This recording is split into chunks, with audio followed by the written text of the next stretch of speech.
Olá pessoal, tudo bem? Seja bem-vindo aí a mais um treinamento na Ponto Seguro. Eu sou o Célio Soledade e vamos tratar sobre a NR1 e falar ainda sobre integração de segurança. Essa é a nova NR1. Essa norma foi atualizada agora em março de 2020. Então, a norma NR1 agora ela vem dividida em 9 subtítulos e 2 anexos. Primeiro, 1.1 nós temos objetivo. Segundo, 1.2 trata sobre o campo de aplicação. E 1.3 trata sobre competência e estrutura. E 1.4 trata sobre direitos e deveres. E 1.5 trata sobre gerenciamento de riscos ocupacionais. 1.6 trata sobre prestação das informações digitais e digitalização de documentos. E 1.7 capacitação e treinamento de segurança do trabalho. E 1.8 tratamento diferenciado ao MEI, MEI-BPP. E 1.9 disposições gerais. E o anexo 1 que trata sobre termos e definições. E o anexo 2, que vem falando sobre os requisitos mínimos para diretrizes para ensino à distância. Então vamos lá, 1.1, objetivo. Então o objetivo dessa norma é estabelecer disposições gerais, campo de aplicação, termos e definições, que são termos comuns, premissa maior de todas as NRs. E essa nova NR1 traz uma novidade, que é trazer o GRO. O item 1.2 trata sobre campo de aplicação. Então, a norma regulamentadora número 1, ela vem trazendo que é obrigatório que todas as empresas que possuem empregados regidos pela consolidação das leis do trabalho deve cumprir e fazer cumprir essas normas, seja empresa pública, privada, de administração direta ou indireta, dos poderes públicos, do Ministério Público, qualquer tipo de organizações que tiver empregado regido pela CLT, é obrigatório o cumprimento dessas normas. 1.3 trata sobre competência e estrutura.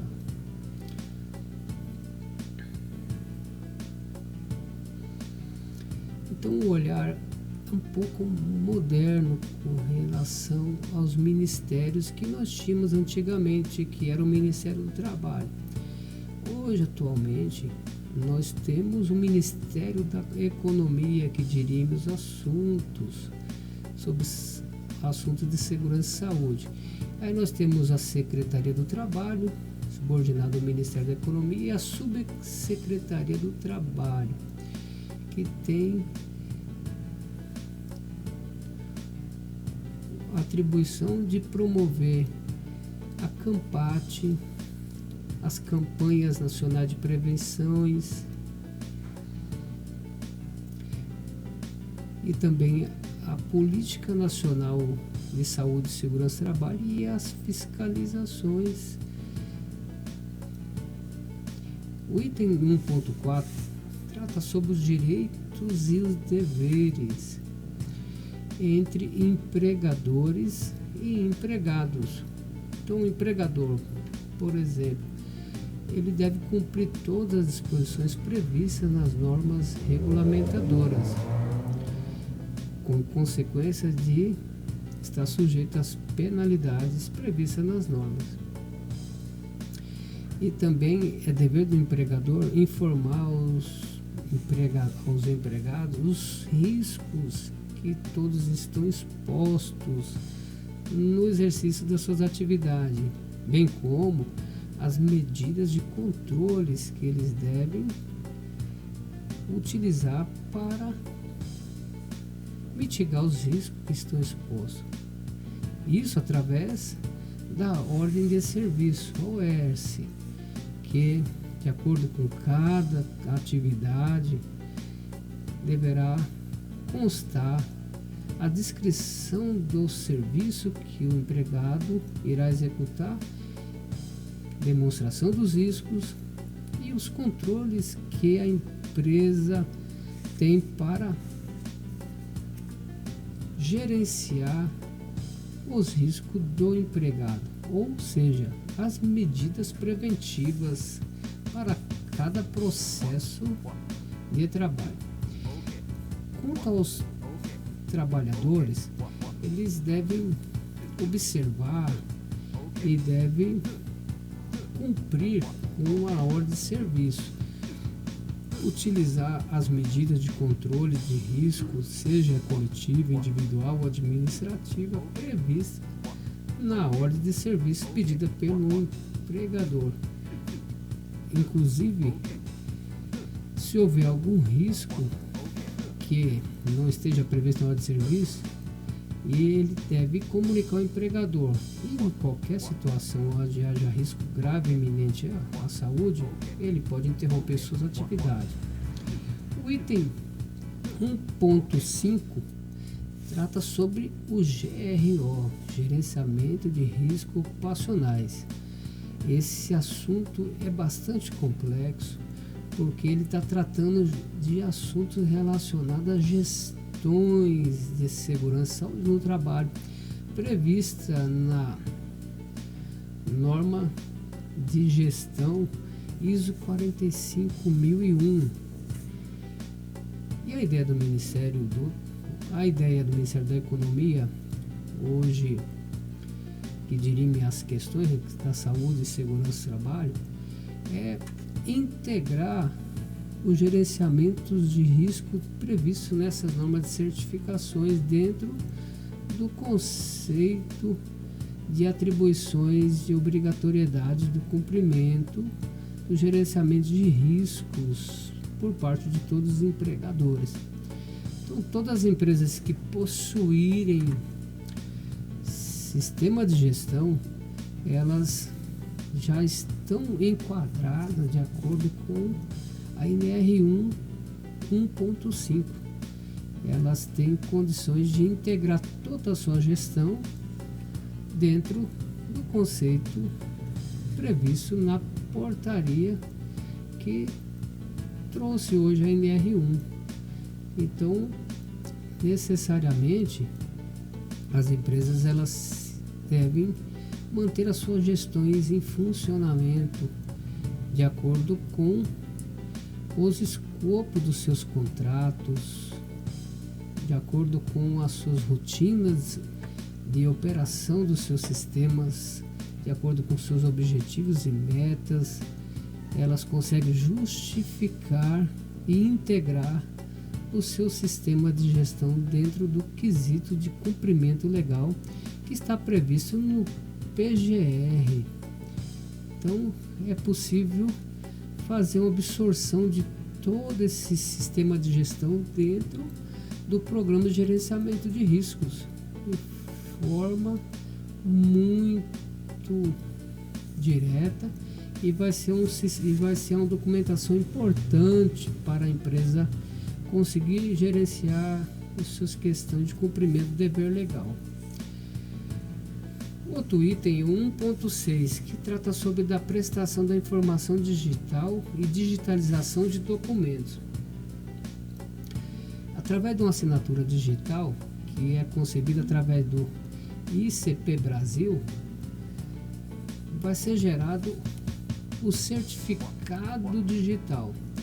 Então, as autoridades certificadoras vão emitir o certificado em nome de um CNPJ ou CPF. E através desse certificado, que será inserido nos documentos, por exemplo, do PPRA, o novo PPRA, o PGR, o LTCAT.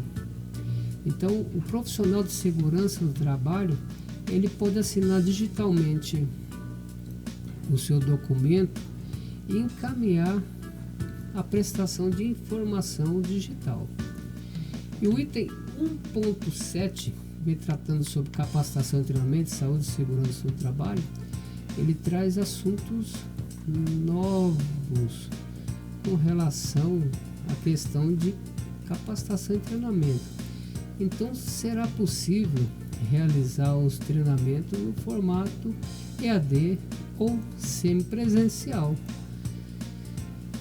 Mas tem uma ressalva que para o treinamento ser válido, nós vamos precisar verificar se o treinamento não tem parte prática, porque se tiver parte prática, o treinamento necessariamente terá que ser semipresencial, ou seja, 60% do treinamento pode ser ministrado de forma à distância, ensino EAD, e 40% necessariamente deverá ser feito num centro de treinamento ou mesmo na empresa, para que seja atendida aquela questão de entendimento, de compreensão da prática, da parte prática previsto dentro da norma.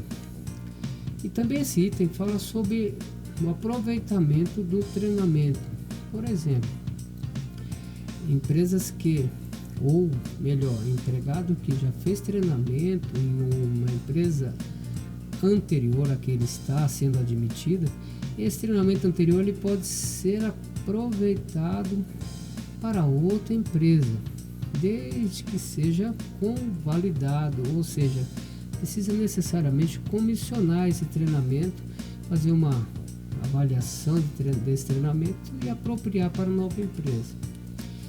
E o item 1.8 trata sobre tratamento diferenciado a microempresa individual e microempresa e empresa de pequeno porte.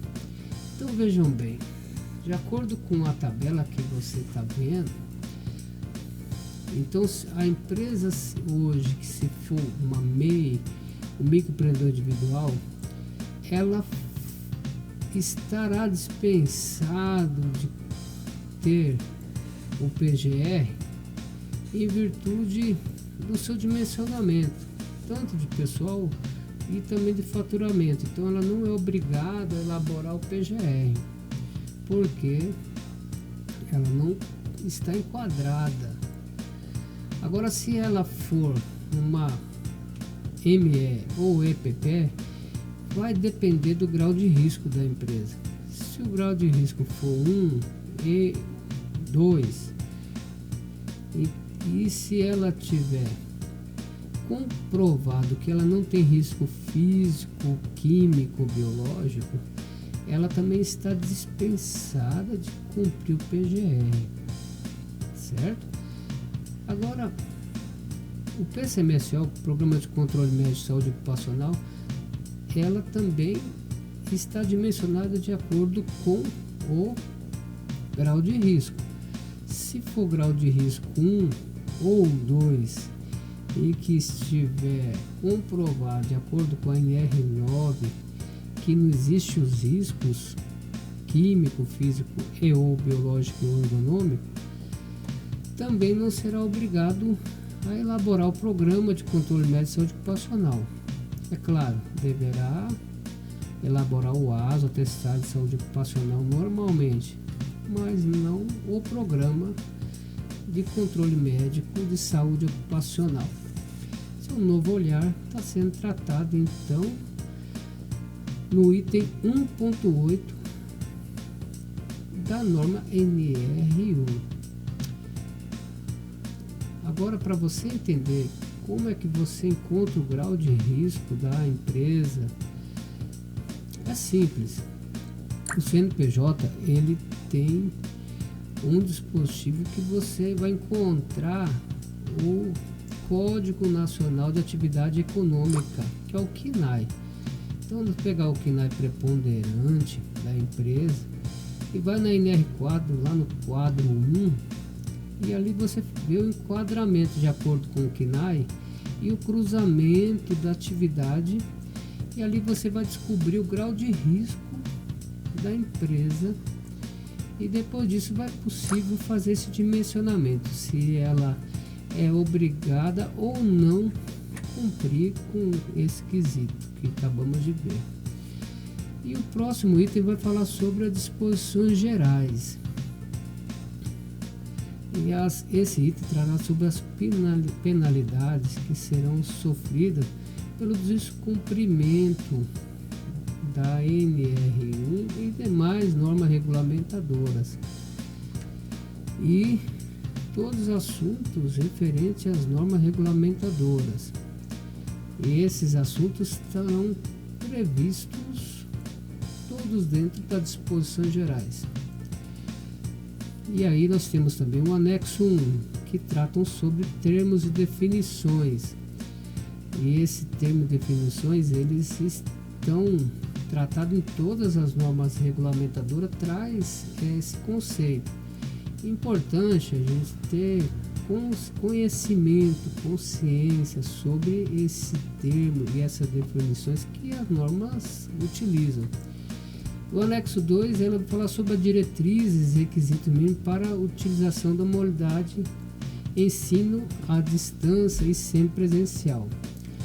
Esses requisitos mínimos, ele deve ser implantado para atender a modalidade EAD ou semipresencial. Então, de acordo com o treinamento que está previsto na norma, a gente precisa verificar, porque alguns não podem ser feitos totalmente à distância. E trabalho com segurança. E vamos ver agora a sua integração e nos vemos daqui a pouco. Até lá. Bem-vindo, novos integrantes. Programa de Integração Segurança no Trabalho.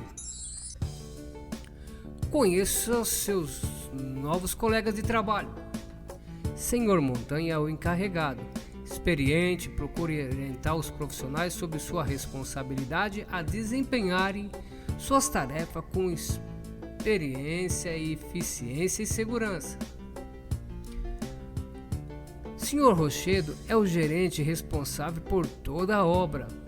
Cuida do planejamento e orienta todos os encarregados e trabalhadores. Novato é o trabalhador com pouca experiência que acaba de entrar no empreendimento. Zé Gambiarra nunca se preocupou com as regras de segurança e nem com a qualidade do seu serviço. Treinamento de integração. Orienta e informa sobre as normas básicas de segurança, saúde e meio ambiente. Política integrada de segurança, saúde e meio ambiente no trabalho. Conceito de segurança no trabalho. Conjunto de medidas que são adotadas visando eliminar os acidentes de trabalho e doenças ocupacionais, bem como proteger a integridade e a capacidade de trabalho do integrante.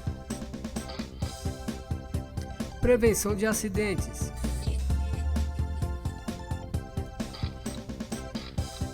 Conceito de acidente. Conceito legal.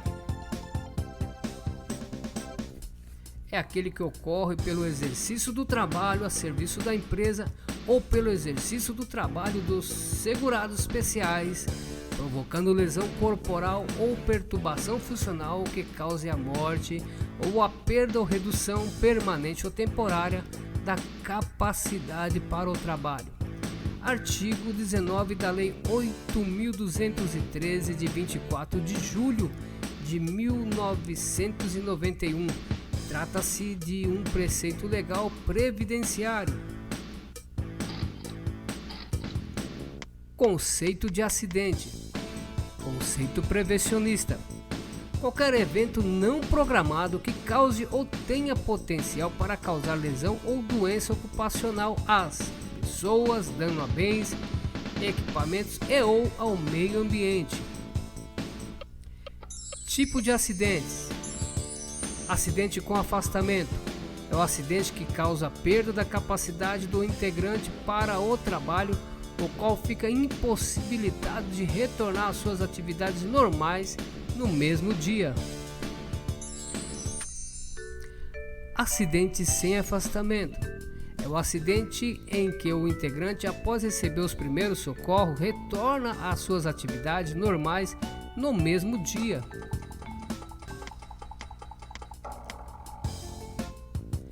Acidente com danos materiais. É aquele que gera danos materiais em máquinas, equipamentos, veículos, ferramentas, estruturas, produtos acabados e outros materiais. Não provoca lesão a pessoas. Quase acidente. Evento relacionado ao trabalho no qual uma lesão ou uma doença poderia ter ocorrido.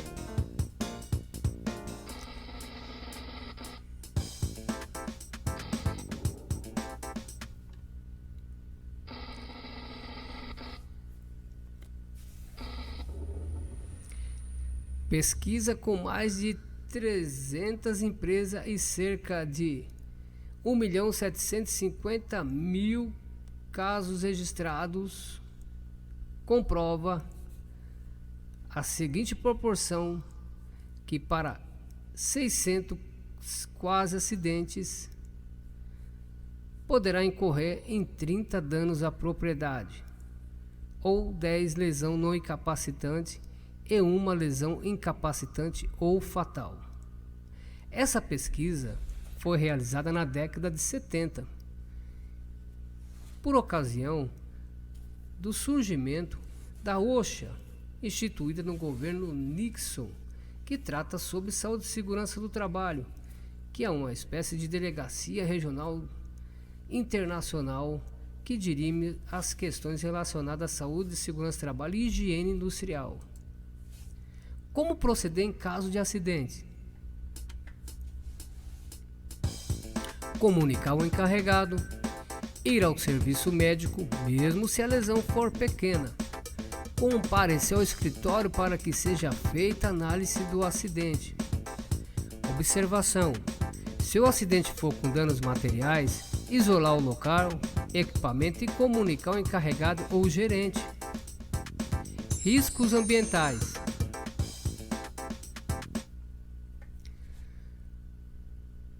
São riscos encontrados no ambiente de trabalho. Exposição a risco físico, ruído. São causados por ruído, vibração, frio, calor, pressão ou umidade.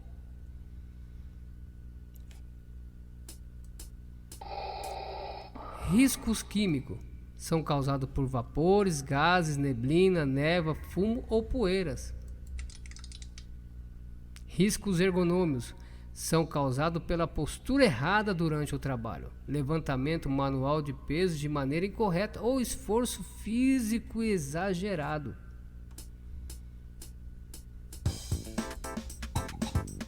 Risco biológico são causados por micróbios, vírus, bactérias, bacílios, fungos ou parasita, e o coronavírus atualmente.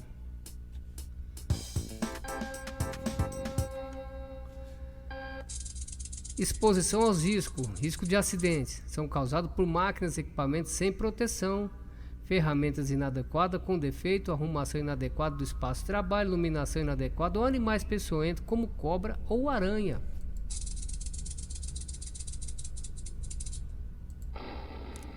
Causas de acidente. –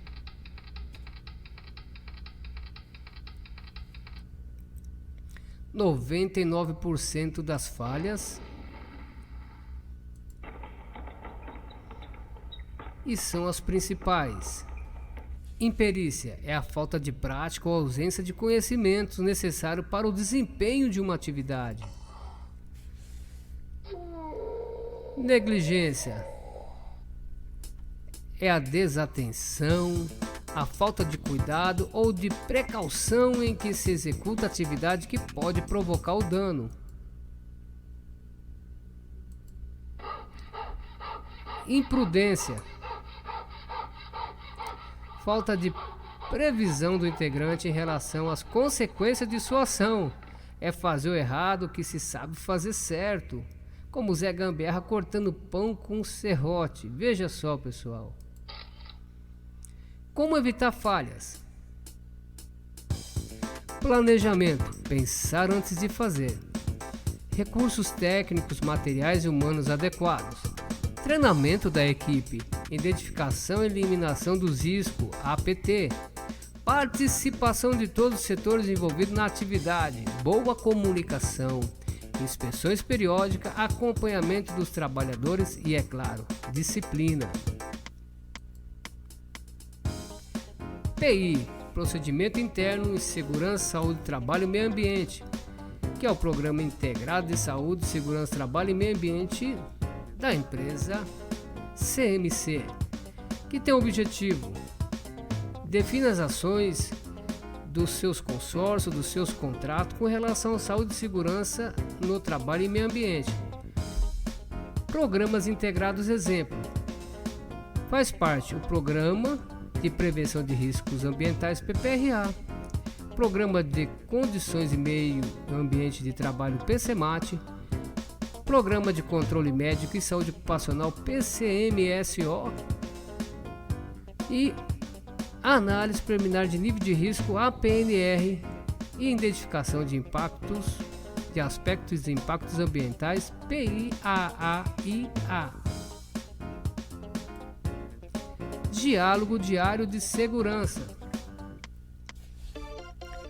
O treinamento Diálogo Diário de Segurança, DDS, tem como objetivo orientar, informar, treinar os integrantes e contratadas em segurança, saúde no trabalho e meio ambiente. Diálogo de Segurança, CMC. Diálogo Diário de Segurança, Obra Subestação.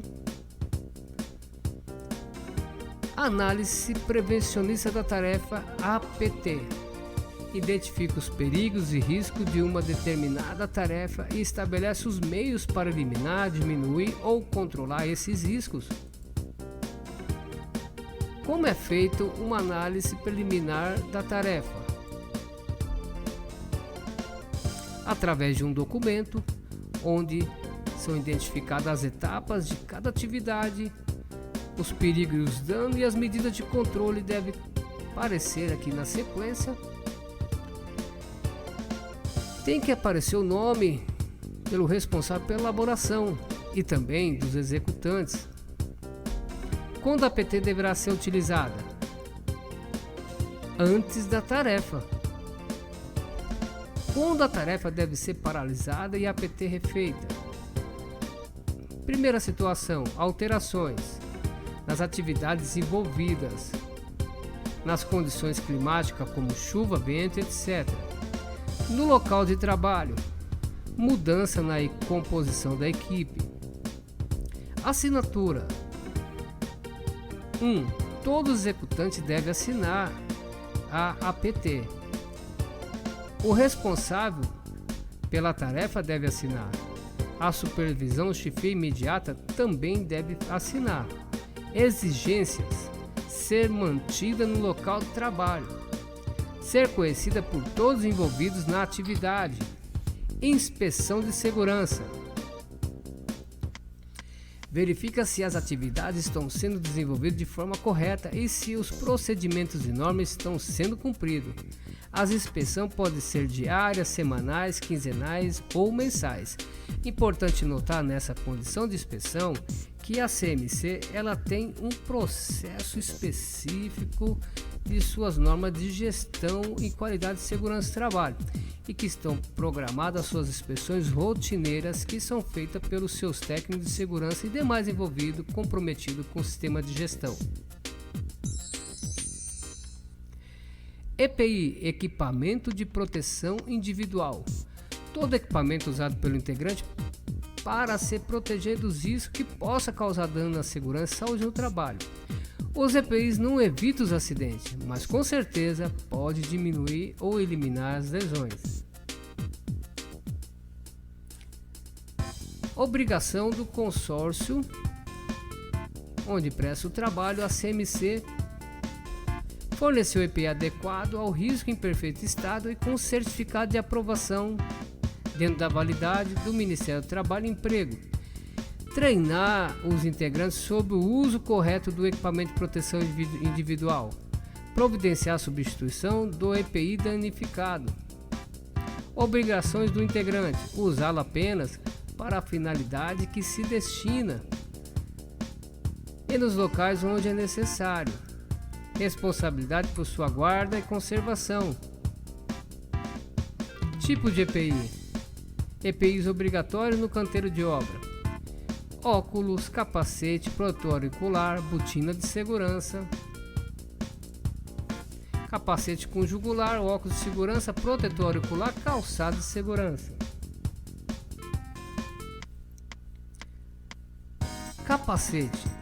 Capacete e protetor facial. Óculos de segurança e máscara de soldador. Protetor auditivo, tipo concha, tipo plug.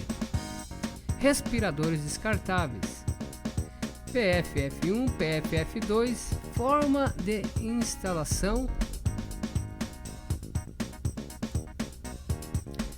Luvas, perneiras e manga de raspa. Calçado de segurança. Bota 7 léguas de borracha.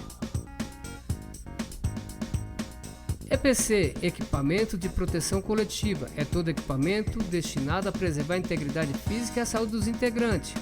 Então, representado em proteção de periferia, extintor e combate a incêndio e também o sistema contra a queda. Sinalização de segurança. Orienta, conscientiza e alerta os integrantes subcontratados quanto aos principais riscos existentes. Atenção, área de movimentação de carga. Atenção, após o uso, recoloque as ferramentas no lugar. Perigo, alta voltagem. EPI obrigatório, luva. Sinalização de segurança existente na obra. CIPA. Objetivo da CIPA: a prevenção de acidente, doença do trabalho e melhoria da qualidade de vida dos trabalhadores. Organização da CIPA: representantes. Empregador: indica o presidentes e membros suplentes. Trabalhadores: eleição e vice-presidente e membro suplente, e ambos elege o secretário da CIPA. Atribuição e funcionamento da CIPA. Prevenção, combate a incêndio. Definição de incêndio: é uma ocorrência de fogo não controlado. Triângulo do fogo.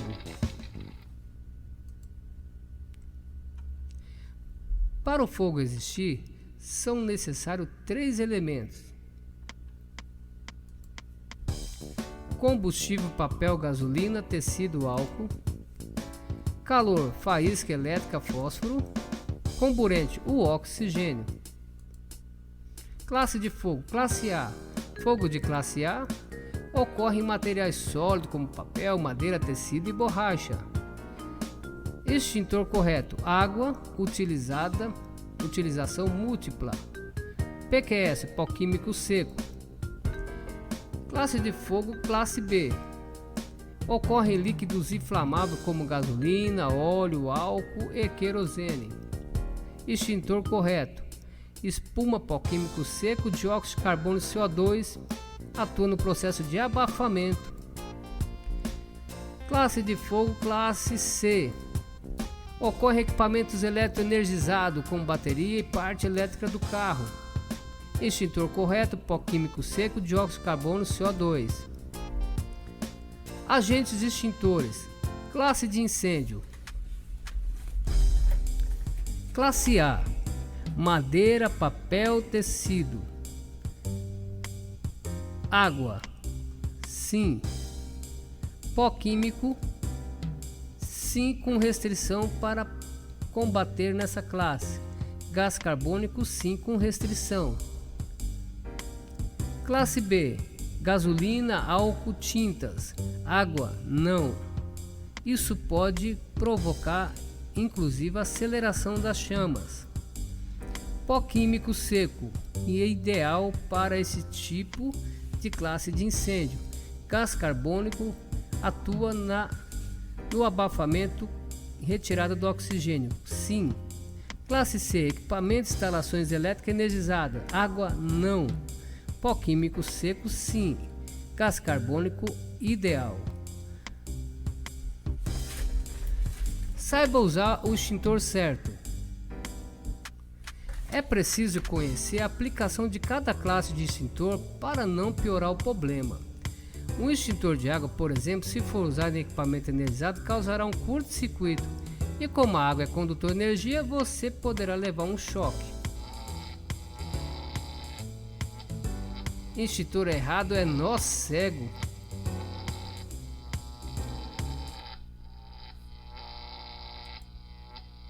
Acabou-se o que era doce.